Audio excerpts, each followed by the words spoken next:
Привет, я представляю компанию Mr. Ace. Мы производим деревянные магнитные конструкторы. Меня зовут Диана.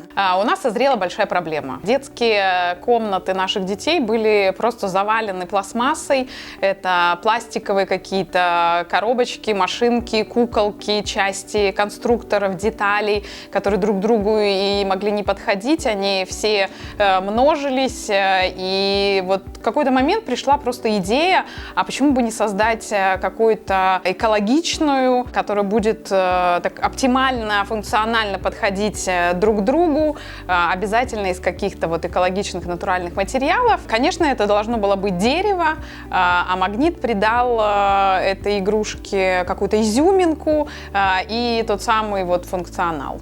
А дальше было дело только за размерами и формами, потому что стандарты определяют по возрастам размеры. Нам хотелось, чтобы этот конструктор был не только для детей постарше. В 3-4 года обычно ребенок начинает складывать какие-то детали.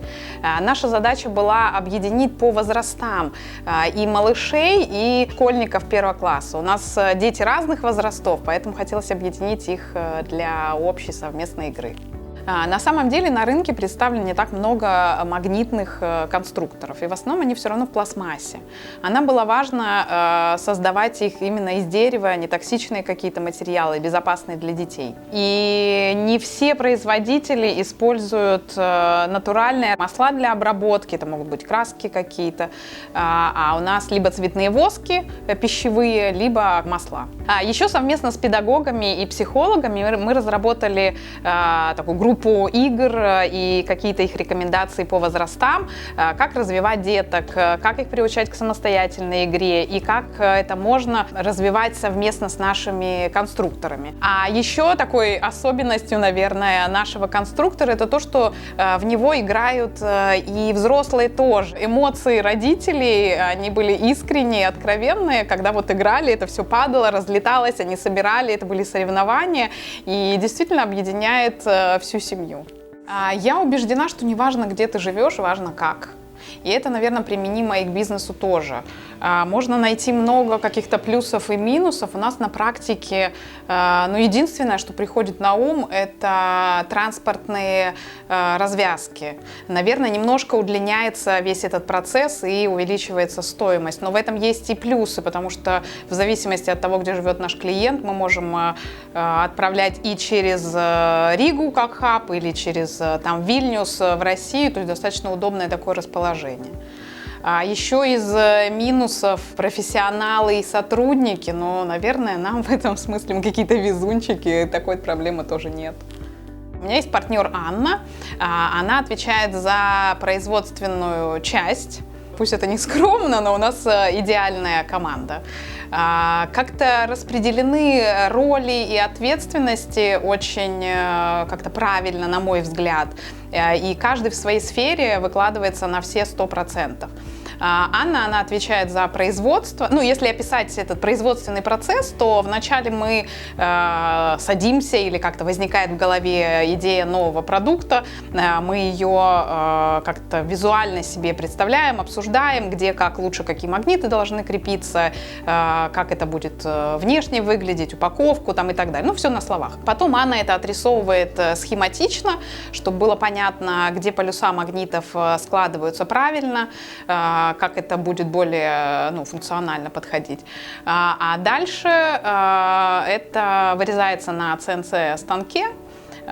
После этого я уже туда помещаю магниты правильными полюсами, склеиваются эти детали, потом финишная обработка, чтобы они были мягкие, приятные, такие как шелк. И потом уже маслом обрабатываются, либо восковыми красками. А дальше идет реклама, общение с клиентами, партнерами, заказы, это уже больше на мне.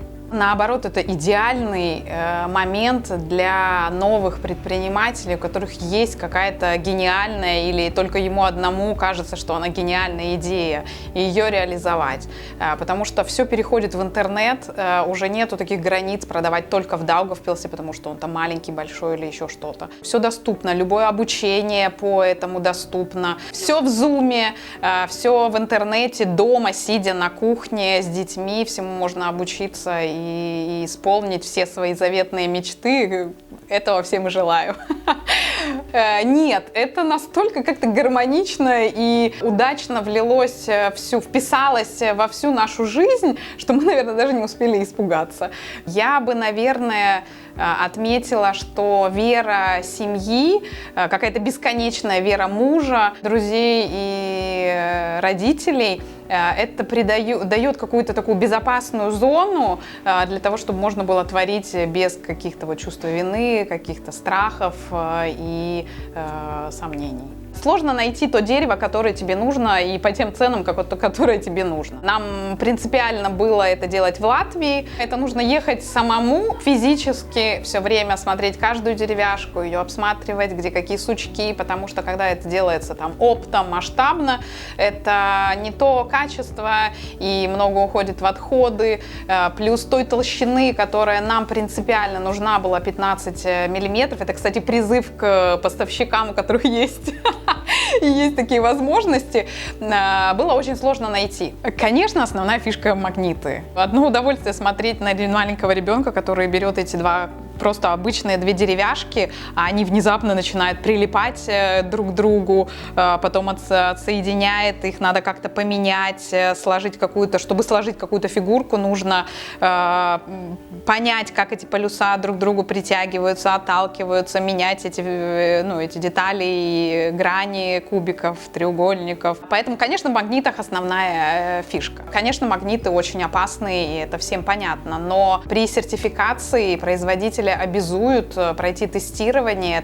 на разрыв, на много-много других тестирований, где понятно, что склеенные внутри деревянные изделия ребенок никак не может физически его разорвать, разгрызть или разобрать, поэтому они безопасны для детей тоже. Нашей такой глобальной мечтой это чтобы наши конструкторы стали эталоном для родителей тоже. Мне представляется, наверное, в каких-то моих фантазиях, как бабушка старенькая какая-нибудь из Австралии сидит со своей внучкой и показывает ей котика, сложенного из нашего конструктора, и говорит, что вот когда-то давным-давно она в далекой холодной Латвии заказала этот конструктор, и вот этим конструктором играли ее дети, теперь дети детей играют, потому что мы действительно вкладываем много тепла и своей какой-то энергии в эти конструкторы, в производство.